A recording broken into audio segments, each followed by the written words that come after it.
আসসালামু আলাইকুম ওয়া রাহমাতুল্লাহ।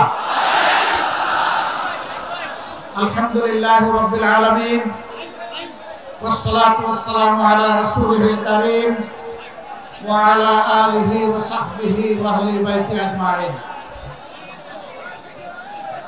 বাংলাদেশ জামাত ইসলামী শহীদানের মার্কাজ ঐতিহ্যবাহী সাতক্ষীরা জেলা শাখা আয়োজিত আজকের এই কর্মী সম্মেলনের সম্মানিত সভাপতি, সম্মানিত জেলা আমির, উপস্থিত বিশেষ অতিথিবৃন্দ, বাংলাদেশ জামাতে ইসলামীর নির্বাহী পরিষদের অন্যতম সদস্য, সাতক্ষীরা মাটি ও মানুষের প্রিয়জন জনাব অধ্যক্ষ ইজ্জতুল্লাহ, অন্যতম সদস্য নির্বাহী পরিষদের জনাব মোবারক হোসাইন, সাতক্ষীরা মাটি এবং মানুষের নেতা এবং প্রিয়জন জনাব মুহাদ্দিস আব্দুল খালেক সহ আঞ্চলিক নেতৃবৃন্দ এবং সাতক্ষীরার প্রিয় সহকর্মী ভাই ও বোনেরা, আমি জানি এই কর্মী সম্মেলন শুধু ভাইদের জন্য, কিন্তু বাসার আঙ্গিনায় আসার পথে অনেকগুলা সাদে উৎসুক বোনদেরকে আমি দেখতে পেয়েছি। আজকে তাদেরকে আমরা মাহরুম করেছি বলে দুঃখিত। আগামীতে তাদের জন্য কোনো আয়োজন করা হবে বলে আমি প্রত্যাশা রাখি ইনশাআল্লাহ। আপনারা সবাই কেমন আছেন? আল্লাহ রাব্বুল আলামিন ইজ্জতের সাথে আপনাদেরকে ভালো রাখুন। এই মাটিকে আমরা খুব ভালোবাসি। কোরআনের পক্ষে কথা বলতে গিয়ে, আল্লাহর দ্বীনের পক্ষে কথা বলতে গিয়ে, মুসলিম নেতৃবৃন্দের পক্ষে কথা বলতে গিয়ে বাংলাদেশের কোনো জেলা এত বেশি জীবন এবং রক্ত উপহার দেয়নি। এই জন্য সাতক্ষীরার অবস্থান বাংলাদেশ জামাতে ইসলামের কাছে অনন্য উচ্চতায়। আল্লাহ তাআলার দরবারে দোয়া করি, আল্লাহ তাআলা ক্রমাগতভাবে যেন এই জেলার মর্যাদা বৃদ্ধি করে দেন। সম্মানিত ভাই ও বোনেরা, বাংলাদেশ আমাদের প্রিয় জন্মভূমি। আল্লাহ তাআলার বড়ই মেহেরবানি, দুনিয়ার খুব কম জায়গায় এরকম সুজলা সুফলা শ্যামল দেশ মানুষ পেয়ে থাকে।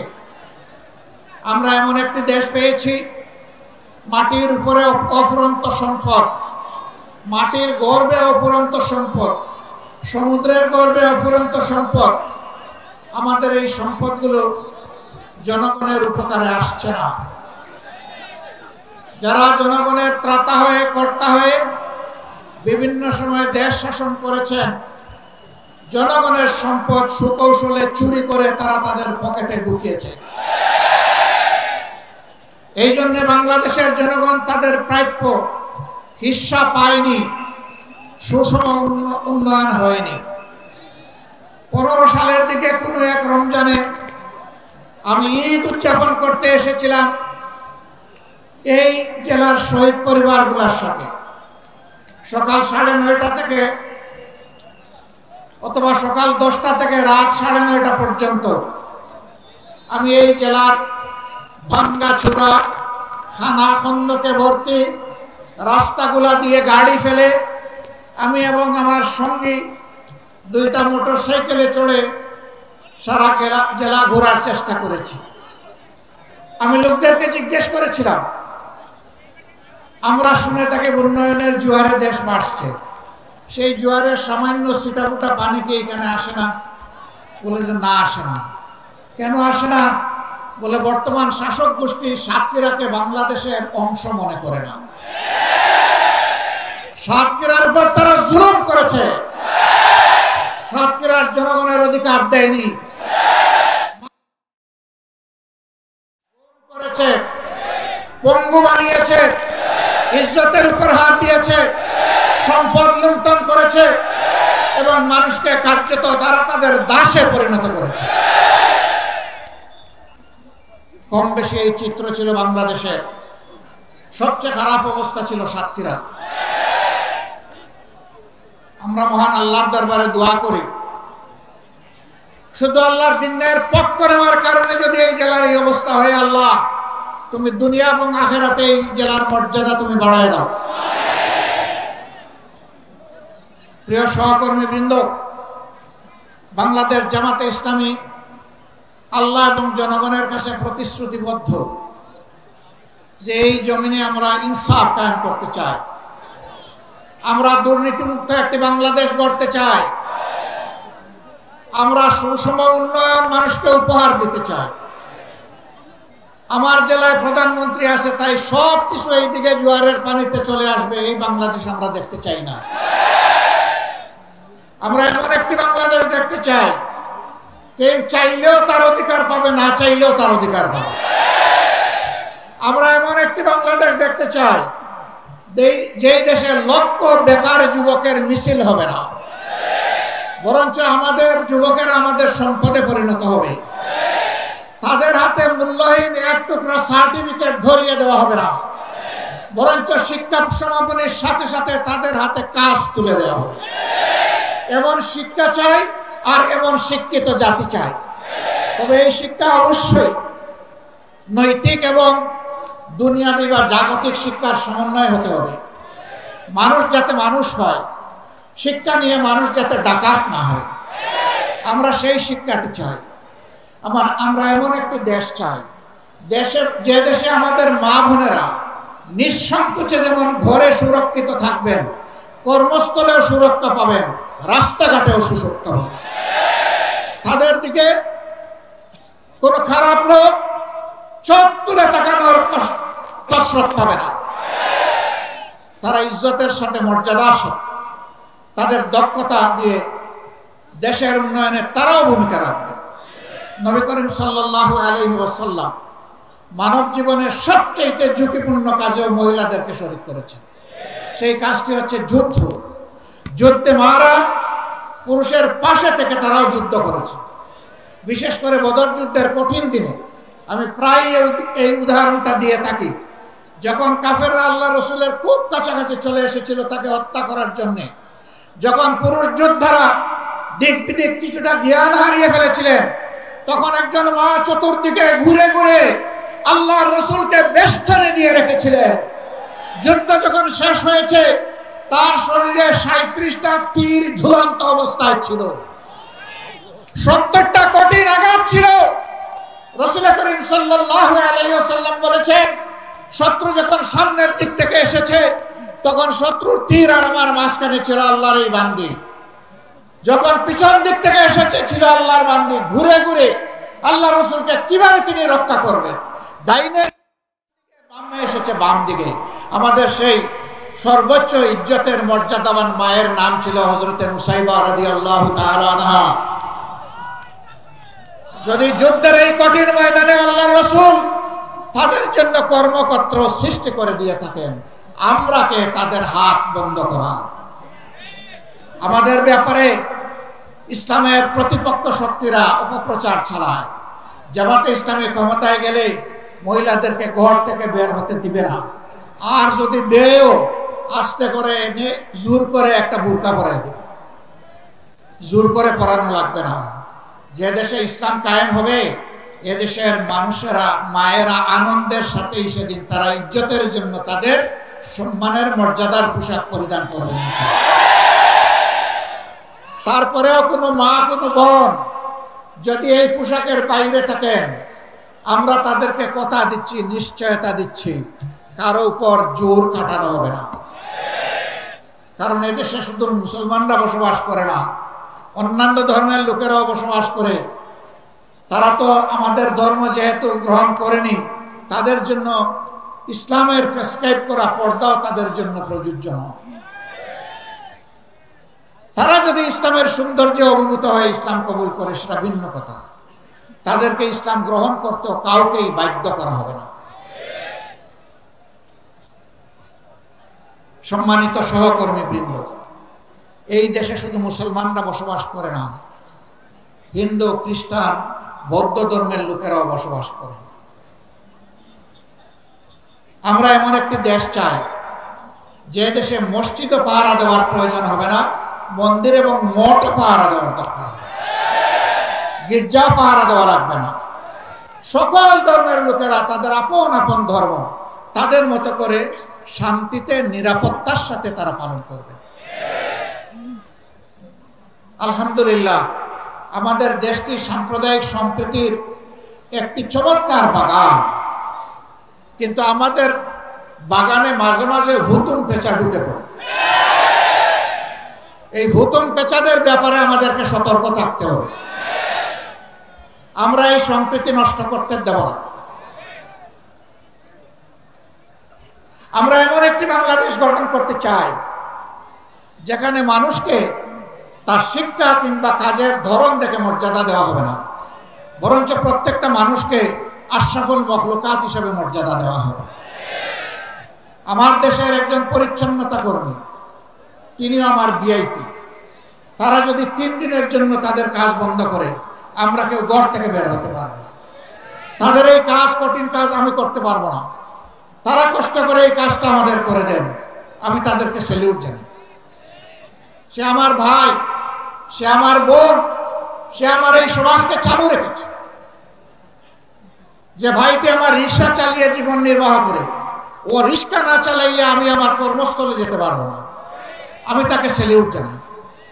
আমি দেখবো না তিনি রিক্সাওয়ালা, আমি এটাও দেখবো না তিনি একজন অতি সাধারণ কম শিক্ষিত মানুষ, আমি তাকে তার কাজের মর্যাদা দেব। এইভাবে সমস্ত মানুষ, মুটে মাঝি কুলি, যে যেখানে আমরা আছি, শ্রমিক, কৃষক, আপামর জনতা, বিভিন্ন পেশাজীবী, যার যার পেশায় তিনি মর্যাদা এবং দায়িত্ববোধের সাথে দায়িত্ব পালন করবেন ইনশাআল্লাহ। সেই সম্প্রীতির বাংলাদেশ যদি আমরা গঠন করতে পারি, তাহলে এই সম্প্রীতির বাংলাদেশকে রোকার সাধ্য কারোই থাকবে না। এই জন্য আমরা চাই জাতীয় স্বার্থে দল এবং ধর্মের ঊর্ধ্বে উঠে আমরা থাকবো এক। সেই ইস্পাত কঠিন জাতীয় ঐক্য আমরা চাই, যেখানে উলামায়ে কেরাম মর্যাদা পাবেন, পেশাজীবীরা মর্যাদা পাবেন, সকল শ্রেণী পেশার মানুষ মর্যাদা পাবেন। এই যে 24-এর স্বাধীনতা এসেছে এমনি এমনি আসেনি ভাই। 2006 সালের 28 অক্টোবর স্পষ্ট দিবালোকে আলোকে পয়টা দিয়ে আদম সন্তানদেরকে হত্যা করার পর যখন তাদের নিথর দেহ পড়ে তড়পাচ্ছিল, তখন তার উপর উঠে বিকৃত রুচির ওই খুনিরা তখন তারা লাফালাফি করেছিল। সেই দিন বাংলাদেশ পথ হারিয়েছিল। সেই পথ হারা বাংলাদেশ দীর্ঘ ত্যাগের পর আবার আল্লাহর অশেষ মেহেরবানিতে 2024 সালের 5 আগস্ট আবার তার পথে ফিরে এসেছে। এর মাঝে অনেক রক্ত দিতে হয়েছে। 57 জন কমিটির দেশপ্রেমিক চৌকস সেনা অফিসারকে খুন করা হয়েছে 2009 সালের 25 এবং 26 ফেব্রুয়ারি ঢাকার পিলখানায় তৎকালীন বিডিআরের সদর দপ্তরে। এরপরে জামাতে ইসলামের নেতৃবৃন্দকে দফায় দফায় খুন করা হয়েছে। 2 জন সাবেক আমিরে জামাত সহ 11 জন কলিজার টুকরা আমাদের মাথার তাজ শীর্ষ নেতৃবৃন্দকে বিচারের নামে জুলুম করে খুন করা হয়েছে। এই খুনের প্রতিবাদ যারা করেছেন, অন্যায়ের প্রতিবাদ করেছেন, তাদেরকে গ্রামে গঞ্জে খুন করা হয়েছে। আগেই বলেছি, সবচেয়ে বেশি খুনের ঘটনা ঘটেছে এই সাতক্ষীরা। তারপরে আপনাদের পার্শ্ববর্তী জেলা ঝিনাইদহ, এইভাবে বিভিন্ন জায়গায় খুনের তাণ্ডব চালানো হয়েছে। ভাই ও বোনেরা, সর্বশেষ এই বছরে 1 জুলাই থেকে শুরু করে 5 আগস্ট পর্যন্ত খুনের বন্যায় বাংলাদেশকে ভাসিয়ে দেওয়া হয়েছে। বৈষম্য বিরোধী ছাত্র জনতা রাস্তায় নেমে এসেছিল। তাদের হাতে কোনো আগ্নেয়াস্ত্র ছিল না, এমনকি তাদের হাতে কোনো ইট পাটকেলও ছিল না। তারা শান্তিপূর্ণভাবে দাবি আদায়ের জন্য রাস্তায় নেমেছিল। কোটার সংস্কারের জন্য, কোটা বাতিলের জন্য নয়। তারা বলেছিল যৌক্তিক কোটা দেন, আমাদের আপত্তি নাই, কিন্তু কৌটার নামে জাতির সাথে মেধার সাথে তামসা করবেন, তা আমরা মানব না। কেন তারা এটা বললো? এই জ্বালায় তাদের বিরুদ্ধে মানুষের কিনায়, এদেশের মানুষের কিনায় অস্ত্র এবং বুলেট দিয়ে জাতির বিরুদ্ধে তাদেরকে পাঠিয়ে দেওয়া হলো। একদিকে সরকারি বাহিনীকে নামিয়ে দেওয়া হলো, আরেকদিকে সরকার তাদের সশস্ত্র গুন্ডাদেরকে নামিয়ে দিল। এই উভয় পক্ষের আঘাতে আঘাতে জর্জরিত হয়ে ১৫০০-এর কম বেশি আদম সন্তান শুধু এই ক্ষুদ্র সময়ের ভিতরে দুনিয়া থেকে বিদায় নিয়েছেন। ৬ সালের ২৮ অক্টোবর থেকে শুরু করে ২৪ সালের ৫ই আগস্ট পর্যন্ত জালিমের জুলুমের শিকার হয়ে যারা বিদায় নিয়েছেন, আল্লাহর দরবারে দোয়া করি আল্লাহ তাআলা তাদেরকে শহীদ হিসাবে কবুল করুন, তাদের পরিবারকে আল্লাহ মর্যাদা দান করুন। এই পরিবারগুলো জাতির সম্পদ।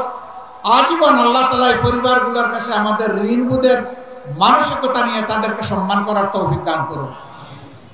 যারা পঙ্গু হয়েছেন তাদের খেদমতকে আল্লাহ কবুল করুন, আল্লাহ তাদের জীবনটা সচল করে দিন। প্রিয় সাতক্ষীরাবাসী, আজকে আসার পথে আমি দেখলাম এরকম আরো ৩টা মাঠ উপচে পড়া মানুষ রাস্তাঘাটে। এই মাঠে তাদেরকে সুযোগ দেওয়া যায়নি বলে আমি সবার পক্ষ থেকে দুঃখ প্রকাশ করছি। আল্লাহ তাআলার আসমান অসীম, জমিন সসীম। সেই সসীম জমিনের ছোট্ট একটা টুকরা আমরা পেয়েছি। আমরা এই বাংলাদেশকে প্রাণ উজাড় করে ভালোবাসতে চাই, আমরা ভালোবাসি। এই জন্য আমাদের কোনো দাদা মামা খালু ফুফির বাড়ি নাই। এটি আমাদের আউয়াল ঠিকানা, দুনিয়ায় এটি আমাদের আখের ঠিকানা। আমাদের উপর জুলুম করা হয়েছে, আমরা দেশ ছেড়ে কোথাও পালিয়ে যাই। দেশকে যারা ভালোবাসে তারা দেশ ছেড়ে পালিয়ে যেতে পারে না।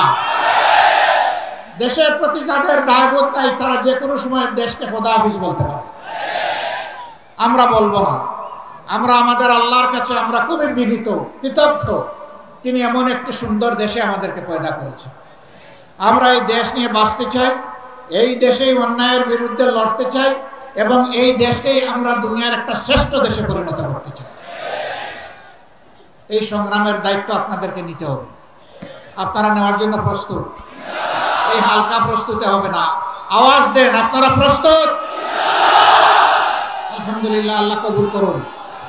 আজকে সারা বাংলাদেশ থেকে গর্জন উঠেছে সিংহের আওয়াজে। আমরা জীবন দিব, কিন্তু আমার দেশের 1 ইঞ্চি মাটি কোনো হায়নাকে দেব না। আল্লাহ তাআলা আমাদেরকে এই শক্তি দান করুন। 24-এর আমাদের সন্তান, বুকের সন্তান, যুবক যুবতীরা, তারা যে অন্যায়ের বিরুদ্ধে বুক চিতিয়ে লড়াই করেছে, আল্লাহর কাছে চাই, হে আল্লাহ তুমি তাদের অন্তর দেশপ্রেম এবং তোমার ইমানের নূর দিয়ে পরিপূর্ণ করে দাও। আর ও ধরনের জেনারেশন প্রজন্ম আমাদেরকে বারবার উপহার দাও। বাংলাদেশের মানুষের ফুলের বাগান তুমি ওই সমস্ত মানুষ দিয়ে পরিপূর্ণ করে দাও। আমরা একটা মানবিক বাংলাদেশ গড়তে চাই। এই বাংলাদেশের দায়িত্ব যুব সমাজের হাতে তুলে দিতে চাই। এই যুব সমাজই ভবিষ্যতের বাংলাদেশ। আপনারা সবাই এই দায়িত্ব তুলে দিতে রাজি আছেন?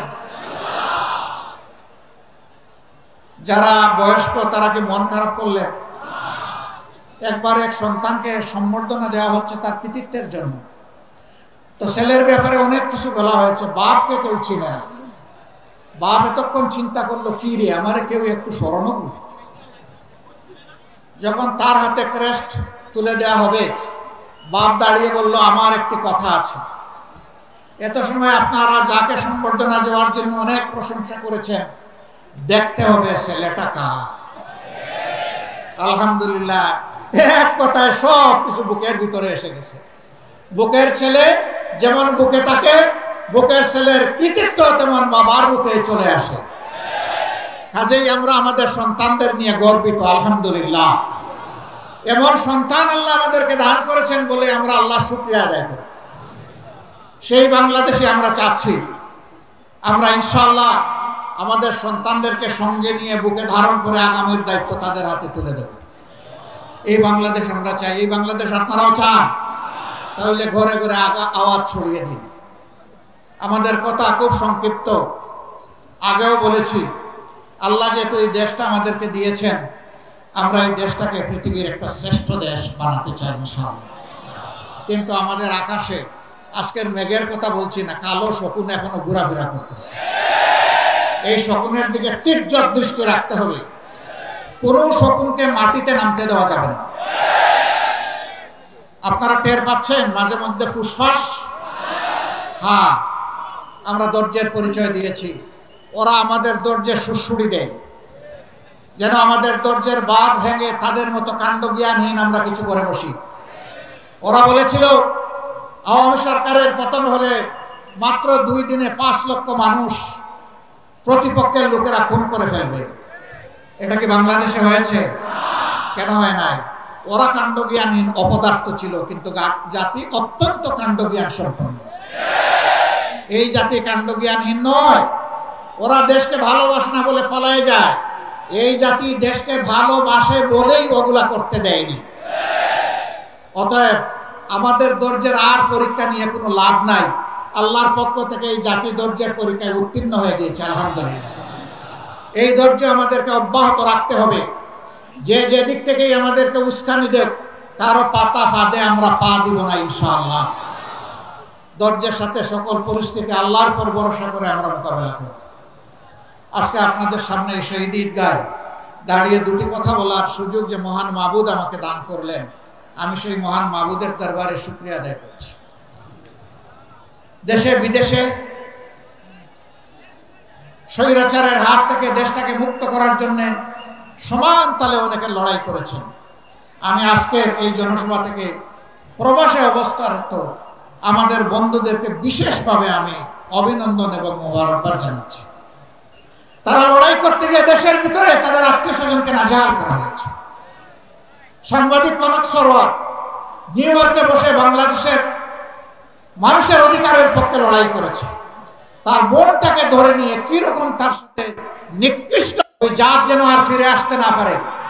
আপনারা সবাই সজাগ থাকবেন তো না ঘুমায় পড়বেন? আল্লাহ তাআলা এই জাতিকে সজাগ থেকে সকল ষড়যন্ত্র মোকাবেলা করার তৌফিক দান করুন। প্রিয় বাংলাদেশকে আল্লাহ তাআলা কবুল করুন। এ দেশের উপর আল্লাহ তার রহমত নাজিল করুন, বারাকা নাজিল করুন, শান্তির ফয়সালা দান করুন। এক টুকরা কোরআনের বাংলাদেশ আল্লাহ আমাদেরকে দান করুন। আপনাদের সকলকে আজকে এখানে আসার জন্য গভীর কৃতজ্ঞতা জানিয়ে, আল্লাহর জন্য ভালোবাসা জানিয়ে, হে আল্লাহ তুমি সাক্ষী থাকো, আমরা শুধুই তোমার জন্য আমরা এক অন্যকে ভালোবাসি। হে আল্লাহ আমাদের এই ভালোবাসাকে তোমার জান্নাতে নিয়ে যাই আল্লাহ। আমরা যেন জান্নাতেও এইরকম মহামিলনে মিলিত হতে পারি রাব্বুল আলামিন। আল্লাহ তুমি আমাদের দেশটাকে একটা শান্তির দেশে পরিণত করে দাও। সবাইকে ধন্যবাদ। সাংবাদিক বন্ধুরা কষ্ট করে এসেছেন, আমাদের কথাগুলো আপনারা মেহেরবানি করে জাতি এবং আন্তর্জাতিক মহলে পৌঁছে দেবেন। আপনাদের কষ্টের জন্য আল্লাহ তাআলা আপনাদেরকে উত্তম জাযা দান করুন। আসসালামু আলাইকুম ওয়া রাহমাতুল্লাহ। বাংলাদেশ জিন্দাবাদ, বাংলাদেশ জামাতে ইসলামী জিন্দাবাদ।